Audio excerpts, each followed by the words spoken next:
Salut les amis! Aujourd'hui, on va parler du vocabulaire d'après-pandémie. D'après-pandémie Covid-19.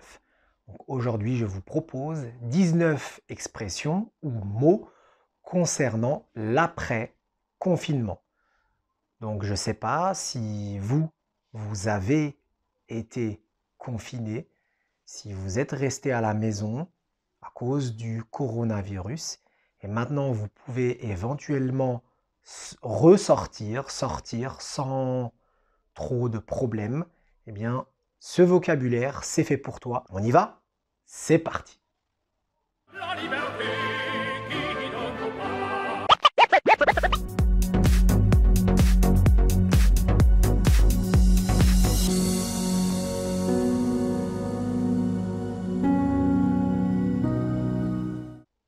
Aujourd'hui, nous parlons du vocabulaire concernant l'après-épidémie ou l'après-pandémie du coronavirus.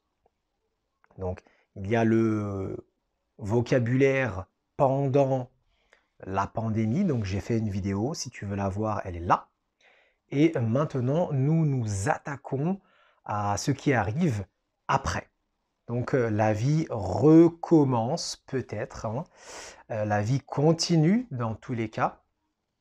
Et pour ça, eh bien, il y a un autre vocabulaire que l'on peut trouver dans les journaux télévisés ou dans la presse écrite. Et ce sont des mots ou des expressions un peu compliquées parce que ces mots, on ne les a probablement pas vus avant. Notamment toi, peut-être que tu n'as pas entendu dans ta vie de tous les jours de gestes barrières, de distanciation sociale, de traitement, de vaccins, de CHU, de symptômes, etc. Donc, avant de commencer ce vocabulaire, je t'invite, comme toujours, à t'abonner. Abonne-toi pour recevoir bientôt et prochainement des nouvelles vidéos pour t'aider à développer ton niveau de français. Alors ces 19 expressions, pourquoi? Parce que Covid-19, eh bien 19 expressions. Hein, bon, il y en a un tout petit peu plus, mais on peut dire 19. Ok? Donc la première expression, bien sûr, c'est le déconfinement. Le déconfinement. Alors le déconfinement, c'est le contraire de confinement. Hein, donc confinement, on met un petit préfixe dé avant pour dire le contraire. Donc dans la vidéo précédente sur le Covid-19, je parlais de confinement. Donc le confinement, c'est rester à la maison, c'est stay at home, c'est s'isoler, avoir le minimum possible de contact avec des autres personnes. Donc c'est ça le confinement. Et le déconfinement, c'est tout doucement sortir de la maison, avoir un peu de contact avec d'autres personnes et tout doucement avoir plus de liberté. Donc on appelle ça aussi la levée du confinement. Donc la levée, c'est se lever. La levée du confinement, c'est un arrêt du confinement, donc un déconfinement. Le confinement, c'est masculin, donc une fin de mot en MENT ou en ENT, c'est bien sûr masculin. Je ne parle pas des adverbes, je parle des mots comme par exemple confinement ou déconfinement, engagement, c'est masculin. Le masque que l'on met, le masque, c'est masculin. D'accord? Le masque. Bon, je pense que vous savez c'est quoi. Un foyer de contamination. Un foyer de contamination. Alors, c'est quoi un foyer? Déjà, un foyer, c'est un endroit, un lieu un peu fermé. On peut dire aussi un foyer, c'est une maison, un ménage, hein, une famille. Un foyer, c'est ça. Et là, dans ce sens, concernant un virus, un foyer, donc, c'est un lieu géographique où la contamination est forte ou élevée. La contamination, comme je l'avais dit avant, c'est quand une personne donne à une autre personne une maladie. Hein, c'est contaminer une autre personne. En tout cas, c'est quand un virus est quelque part. Et c'est un lieu de contamination. On appelle ça un foyer de contamination. Je crois qu'on appelle ça aussi un spot, pour faire plus cool. La distanciation sociale. Alors, la distanciation se termine par tion comme contamination, donc c'est féminin. Dans la distanciation, on entend le mot distance. Donc il y a une distance sociale entre les gens. Distanciation sociale, c'est ça. Cela veut dire que quand vous sortez après le confinement, si vous êtes maintenant déconfiné, comme on dit, vous sortez de chez vous, eh bien il y a une distanciation sociale avec le masque déjà et avec les gestes barrières. Un geste, c'est faire quelque chose avec ses mains, par exemple, un geste. Et une barrière, c'est comme un grillage, une grille. Une barrière, elle peut être visible ou invisible. Et donc un geste barrière, c'est tout simplement être loin de quelqu'un. Hein, la distanciation sociale, donc une distance de 1,50 m ou 2 mètres entre deux personnes. Ok? Alors, vous avez d'autres gestes barrières, par exemple, tout simplement éternuer, donc faire tchoum, faire atchoum dans le creux de son coude, faire atchoum ici et pas dans ses mains. Comme ça, il y a un minimum de contact avec ses mains et on ne touchera pas avec ses mains autre chose. C'est ça aussi des gestes barrières. C'est pour faire une barrière au virus, à la contamination, à l'expansion, à la propagation du virus. Hein, pour que le virus meure tout doucement, il va s'éteindre comme la lumière. Ok? Donc c'est ça les gestes barrières. Et pour ça, on a besoin de vigilance. La vigilance, c'est faire attention. C'est la prudence. Donc je fais attention à ne pas toucher plein de choses qui, par exemple, quelque chose qui n'est pas important, je ne touche pas. Par exemple, ici en Allemagne, eh bien, avant de traverser, vous pouvez appuyer sur un bouton, appuyer pour dire que vous attendez au feu. Pour que le feu passe au rouge, eh bien, moi, personnellement, je ne touche plus ce bouton. C'est une sorte de geste barrière. Dites-moi, vous, qu'est-ce que vous faites comme geste barrière? Hein? Vous en avez d'autres, comme tousser, éternuer donc, dans son coude. Et vous avez aussi ne plus serrer la main, moins de contact avec les autres. Donc la vigilance, c'est faire attention, c'est la prudence, être vigilant. Les mesures de contrôle, les mesures de contrôle. Par exemple, une mesure de contrôle, c'est un moyen, c'est faire quelque chose pour, donc dans ce cas-là, contrôler. Les mesures de contrôle, donc c'est un moyen pour contrôler par exemple la température avec un thermomètre ou les mesures de contrôle tout simplement avec par exemple des contrôles de police hein, dans certains endroits, des barrages de police. Les mesures, ce sont plus ou moins des restrictions. Le dépistage, dépister. Le dépistage, c'est tester. Donc, le dépistage, c'est faire des contrôles, des analyses de sang ou de muqueuses. Donc ici, on a des muqueuses dans le nez. Je pense que vous avez tous vu ces vidéos avec des gens avec des combinaisons d'astronautes. Et on met une petite tige en coton ici pour avoir un peu de muqueuse. Donc les muqueuses, c'est la peau à l'intérieur du corps. D'accord? Et pour ça, on fait un test.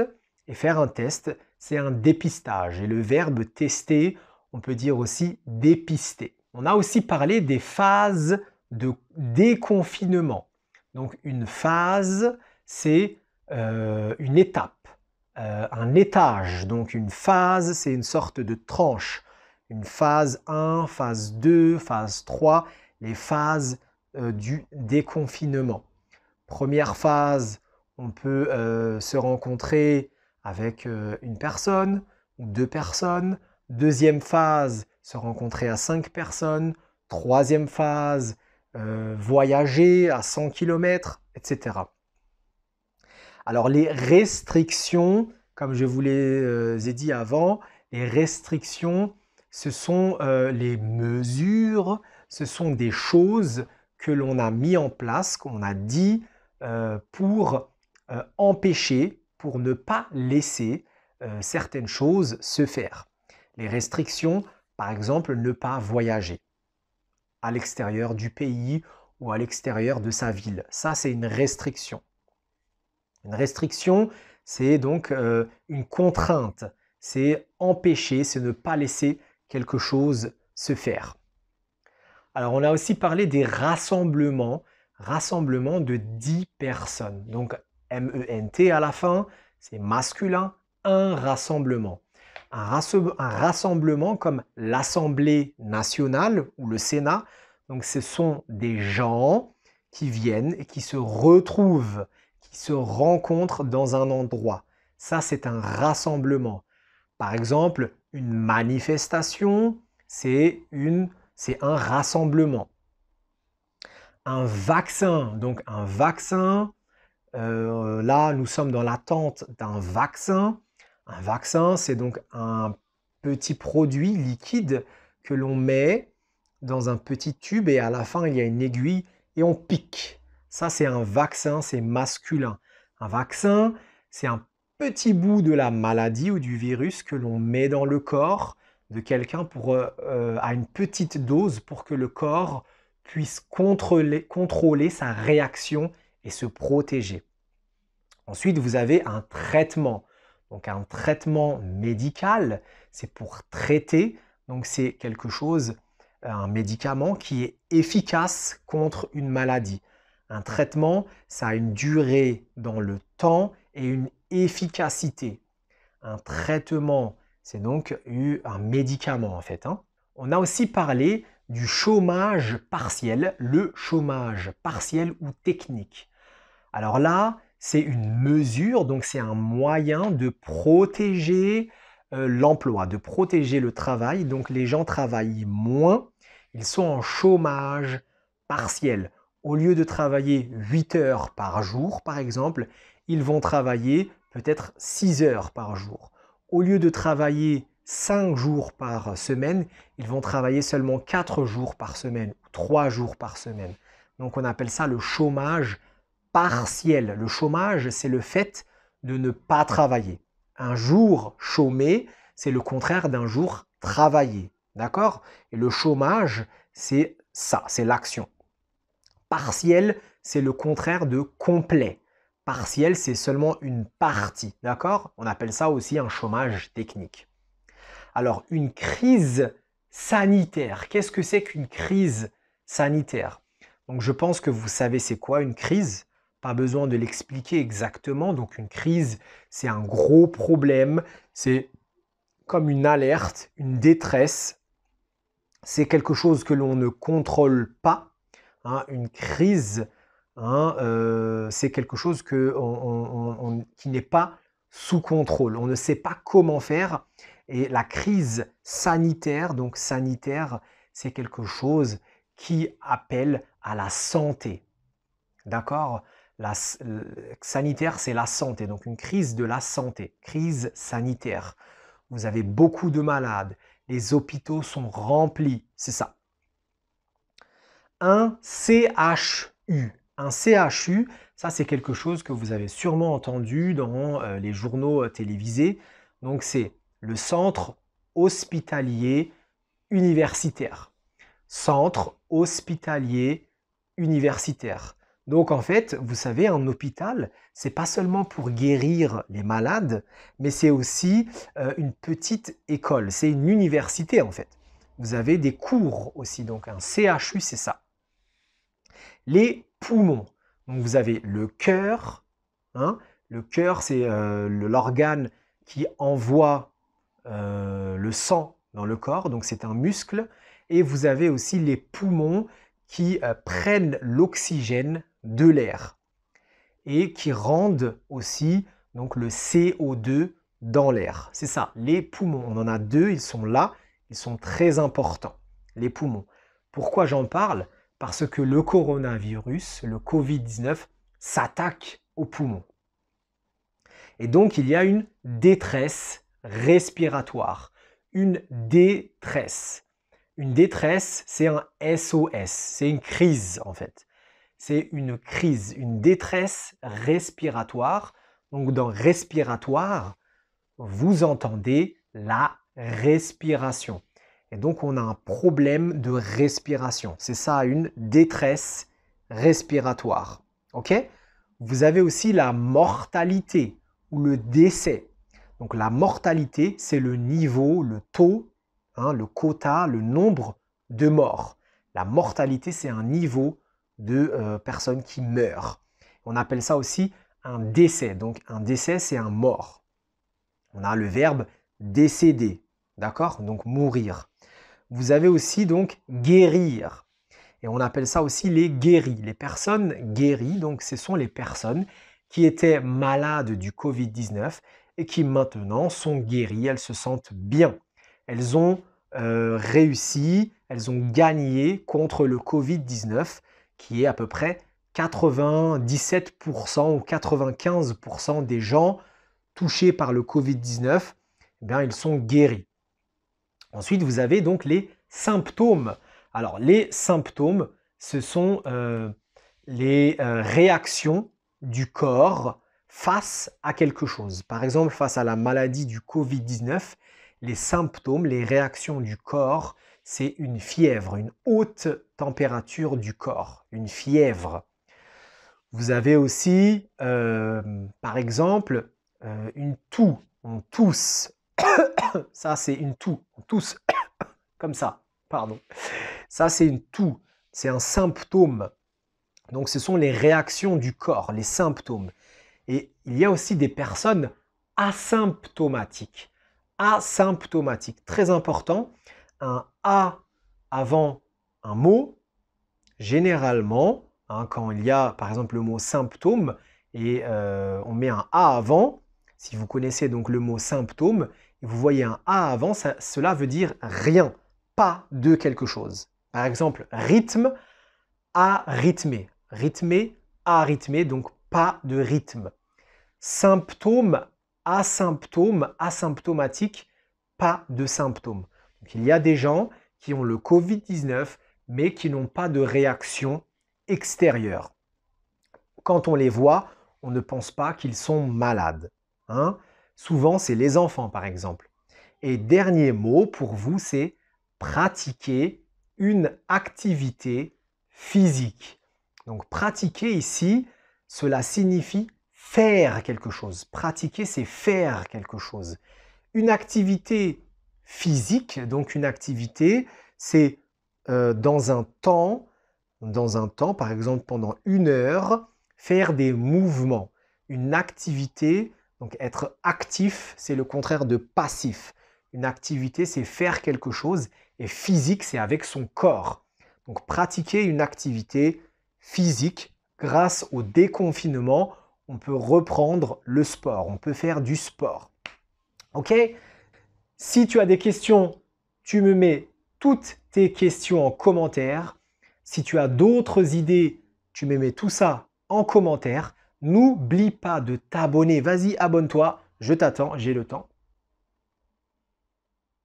Vas-y, clique. Voilà, c'est ça. Comme ça, tu vas progresser, tu vas développer tes connaissances en français. Et si tu aimes bien cette vidéo, tu mets un like, partage ces vidéos, on te dira merci. Si tu es intéressé à développer ton français, tu sais, je propose 2 programmes. Prononcer le français facilement en 30 jours. Il y a beaucoup de conjugaisons, de vocabulaire, des exercices et des podcasts pour développer ta prononciation et ton niveau de français parlé et écrit. Je propose aussi un programme qui s'appelle Parler français en 60 jours facilement. Ça, c'est pour les personnes qui déjà parlent un peu français et qui veulent développer leur niveau de français pour atteindre le niveau B2 ou le niveau C1. OK? Donc, je te dis à la prochaine. Reste en bonne santé, soyez vigilants et à la prochaine.